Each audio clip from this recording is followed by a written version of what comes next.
Hello दोस्तों, स्वागत है आपका हमारे यूट्यूब चैनल टेकफिट एकेडमी में। मैं हूं शशिकांत राय और यहां पर आज जो है आपके लिए लेकर आए हैं वीडियो बिहार स्टेट 2024 से संबंधित है। रिवीजन क्लासेस हैं फॉर आर्ट ऑफ टीचिंग के लेकर के, और इसका जो टॉपिक है वो टीचिंग एंड लर्निंग है। तो बिहार स्टेट का जो है एग्ज़ाम होने वाला है, तो मैंने सोचा कि जो है आपके कम से कम जो है 30 नंबर का क्वेश्चन इसमें आता है, तो इसको जो है रिवीजन करा दिया जाए थोड़ा। और इसके साथ ही ये जो क्लासेस हैं, इसका जो बेनिफिट है वो सीटेट के, बीपीएससी टीचर, एनबीएस, केबीएस या जितने भी टीईटी एग्ज़ाम्स होते हैं सब में आपको जो है इसका फ़ायदा मिलेगा। तो इस वीडियो को जो अच्छे से देखिएगा। एक कॉन्सेप्ट लेके आए हैं, टॉपिक वाइज है, जो आपका सिलेबस है बिहार स्टेट 2024 का।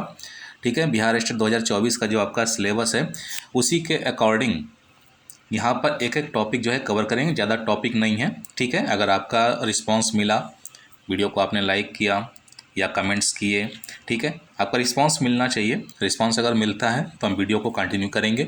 ठीक है, अदरवाइज़ देखते हैं। फिलहाल जो है बिहार स्टेट 2024 का जो है ये टॉपिक जो है फिर से आपको रिवाइज़ करवा देते हैं, जिसमें सबसे पहला आपका टीचिंग एंड लर्निंग था। और टीचिंग एंड लर्निंग में जो सबसे पहला आपको जो हम यहाँ बताने जा रहे हैं वो है आपका शिक्षण अर्थ, प्रक्रिया और विशेषताएँ। ठीक है, शिक्षण अर्थ और प्रक्रिया और विशेषताओं में आप क्या क्या पढ़ेंगे ये आपको पहले इंट्रोडक्शन दे देते हैं। शिक्षण का अर्थ है यानी मीनिंग ऑफ टीचिंग है, जिसमें आपको पता चलेगा परिचय, शिक्षण की परिभाषा, शिक्षण का उद्देश्य, शिक्षण के तत्व।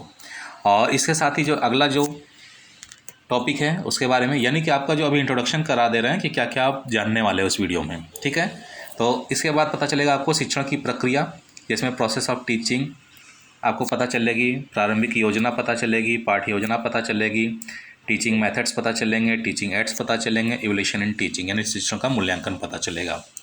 ठीक है, तो यहाँ पर जो है वीडियो जो है शुरू करने से पहले आपको इंट्रोडक्शन जो है यहाँ पे कम्प्लीटली जो है दे दिया जा रहा है कि आपको इस वीडियो में क्या क्या चीज़ें जो है जानकारी होने वाली हैं।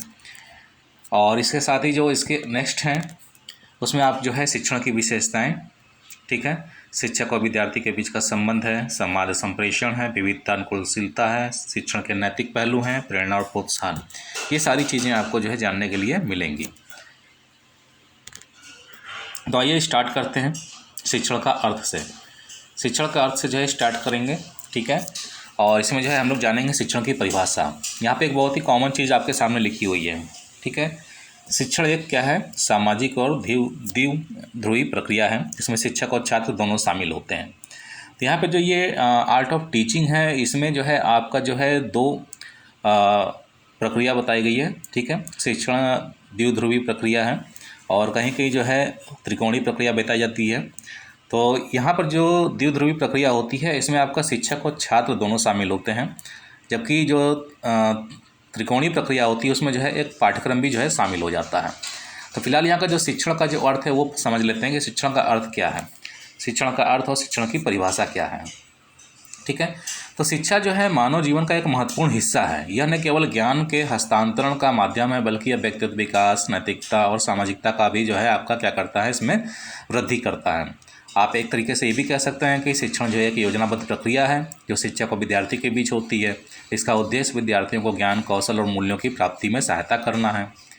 और भी जो है बहुत सारी प्रक्रियाएं हैं। ठीक है, इसके साथ ही जो है आप ये भी कह सकते हैं कि इसमें शिक्षक और छात्र दोनों शामिल होते हैं। इस क्रिया में छात्रों में ज्ञान, कौशल, मूल्यों और दृष्टिकोणों का संचार किया जाता है। और एक दो अगर जो है जो इसके मनोवैज्ञानिक हैं बाल विकास से, उनको देखा जाए, जैसे बीओ स्मिथ हैं। बीओ स्मिथ कहते हैं कि शिक्षण अधिगम को प्रेरित करने वाली क्रियाओं की एक प्रणाली है। वहीं एडम क्या कहते हैं, एडम स्मिथ ने ये कहा है कि जो है शिक्षण एक द्विध्रुवी प्रक्रिया है। इसका एक ध्रुव जो है शिक्षक होता है और दूसरा जो है शिष्य होता है। तो उम्मीद करते हैं कि ये शिक्षण का अर्थ जो है डेफिनेशन आपको समझ में आई होगी। बिल्कुल कॉमन तो फिलहाल यही है कि जो एडम्स ने जो बताया है कि शिक्षण एक सामाजिक और द्विध्रुवी प्रक्रिया है, इसमें शिक्षक और छात्र दोनों शामिल होते हैं फिलहाल। ठीक है, और इसके बाद जो नेक्स्ट है आपका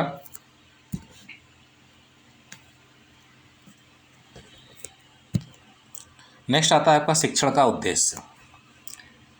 शिक्षण का उद्देश्य और शिक्षण के तत्व। शिक्षण का उद्देश्य क्या होता है? अब शिक्षण का उद्देश्य जो है क्या होता है, शिक्षण का उद्देश्य क्या है, आप सभी को पता ही है, बालक का विकास करना है। किसी भी तरीके से बालक का हर तरीके का विकास किया जाए, जैसे ज्ञान का संवर्धन किया जाए, उसके जो अंदर जो स्किल डेवलपमेंट किया जाए, कौशलों का विकास किया जाए, नैतिक, सामाजिक, सांस्कृतिक मूल्यों का जो है विकास किया जाए और उसके जो है पूरे समग्र व्यक्तित्व का विकास किया जाए। तो ये शिक्षण के उद्देश्य हैं, यानी किसी भी तरीके का जो डेवलपमेंट है, ठीक है, चाहे संज्ञानात्मक हो चाहे भावनात्मक हो, ठीक है, वो जो है आपको क्या करना होता है, शिक्षण का उद्देश्य पूर्ति के लिए बालक के अंदर करना पड़ता है। इसके साथ ही जो इसका शिक्षण के जो तत्व होते हैं, शिक्षण के तत्व में देखिए 4 चीज़ें आती हैं। शिक्षक है, विद्यार्थी है, पाठ्यक्रम है और शिक्षण विधि है। तो शिक्षक के तत्व में शिक्षक क्या होता है, शिक्षक जो है ज्ञान का स्रोत होता है और मार्गदर्शक होता है। तो शिक्षण के तत्व में शिक्षक का क्या काम होता है, शिक्षक ज्ञान का स्रोत और मार्गदर्शक होता है। विद्यार्थी क्या होता है, विद्यार्थी आपका क्या होता है, विद्यार्थी जो है सीखने की प्रक्रिया में सक्रिय भागीदारी निभाता है, उसको विद्यार्थी कहते हैं। पाठ्यक्रम किसे कहते हैं, पाठ्यक्रम आपका जो होता है जिसमें अध्ययन की योजना और सामग्री तैयार की जाती है ताकि बच्चे को जो है पढ़ाया जा सके, तो इसको पाठ्यक्रम कहते हैं। शिक्षण विधि क्या होती है, शिक्षण विधि में आप ज्ञान हस्तांतरण के जो तरीके होते हैं उसको अपनाते हैं। तो यहाँ पर जो शिक्षण का उद्देश्य है, ज्ञान का संवर्धन करना, कौशल विकास करना, नैतिक और सामाजिक मूल्यों का विकास करना, समग्र व्यक्तित्व का विकास करना। शिक्षण के तत्व में आपने जाना कि शिक्षक में ज्ञान का स्रोत और मार्गदर्शक शिक्षक होता है। सीखने की प्रक्रिया में सक्रिय भागीदारी विद्यार्थी की होती है। अध्ययन की योजना और सामग्री जो है पाठ्यक्रम के अंतर्गत तैयार की जाती है। शिक्षण विधि में ज्ञान हस्तांतरण का जो तरीका होता है इसको शिक्षण विधि कहा जाता है।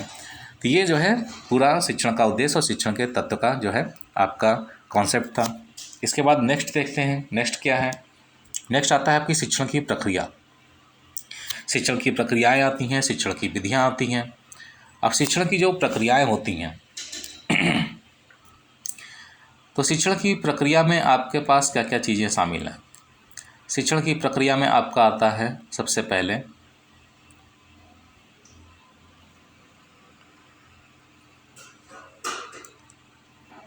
शिक्षण की प्रक्रिया में सबसे पहले आता है आपका निर्धारण योजना। सबसे पहले हम लोग देख रहे हैं किसको, शिक्षण की प्रक्रिया को।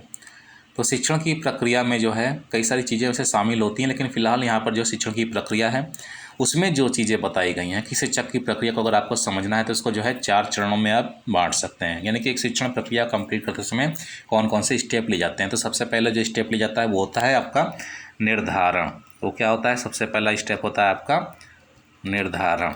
ठीक है, निर्धारण में आप क्या करते हैं, निर्धारण में शिक्षक पाठ्यक्रम और छात्रों की ज़रूरतों के आधार पर शिक्षण उद्देश्यों का निर्धारण करते हैं। फिर दूसरा क्या होता है, दूसरा होता है आपका योजना। ठीक है, योजना शिक्षण के लिए योजना बनाना जिसमें पाठ्यक्रम, शिक्षण सामग्री और शिक्षण विधियां शामिल होती हैं। फिर तीसरा होता है कार्यान्वयन।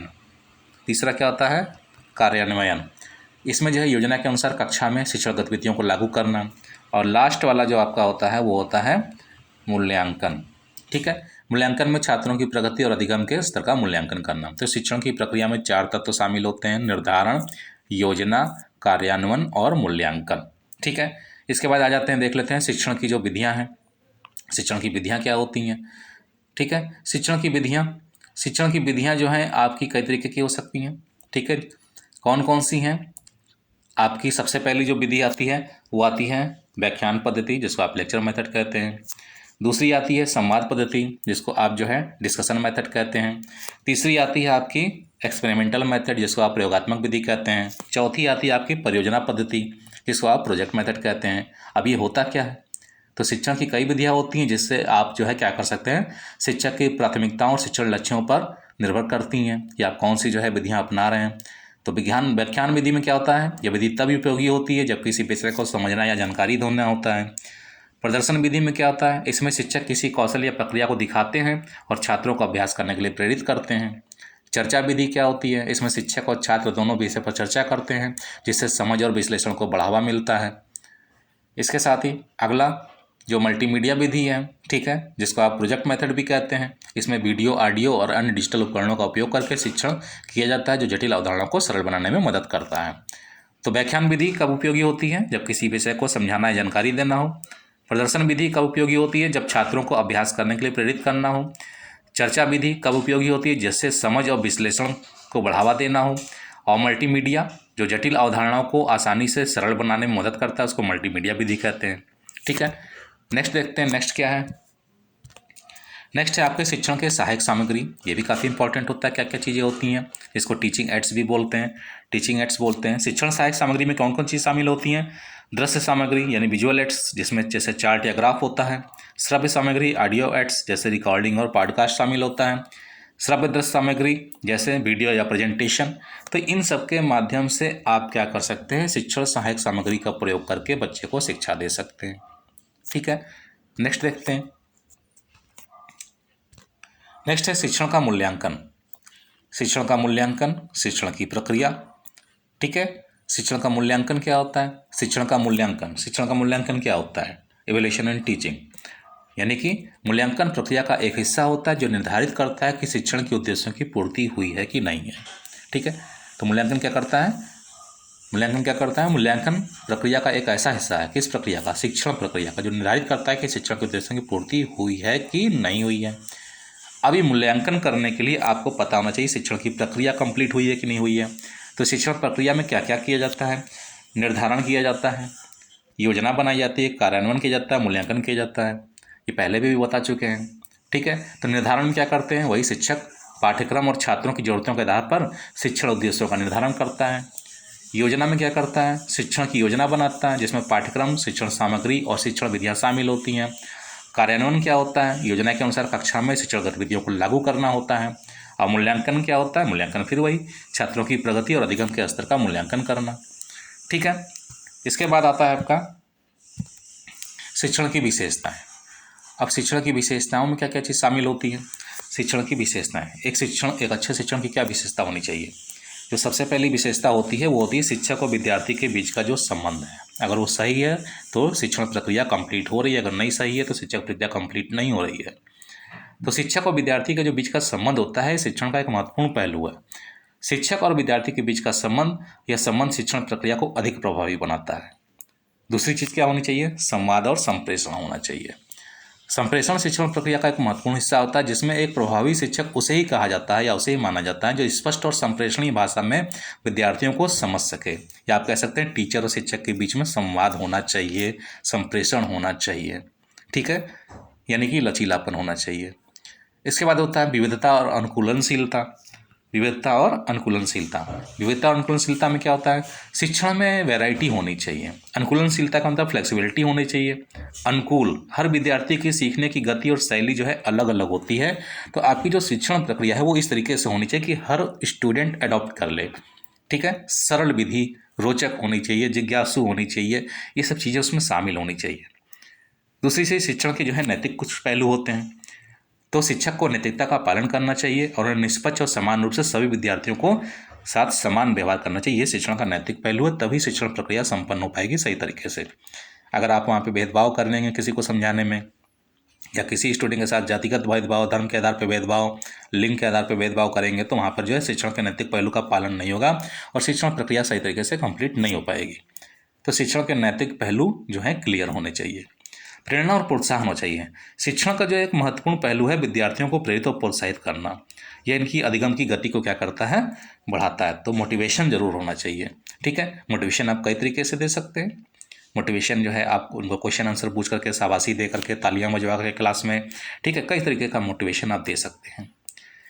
इसके साथ नेक्स्ट क्या है, तो ये यहाँ पे ख़त्म हो जाता है।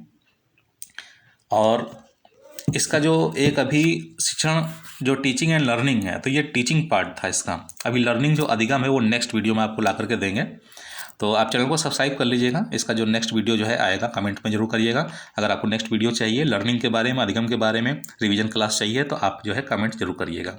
तो जल्दी मिलते हैं अपने नए वीडियो के साथ में, तब तक के लिए इजाज़त दीजिए, धन्यवाद।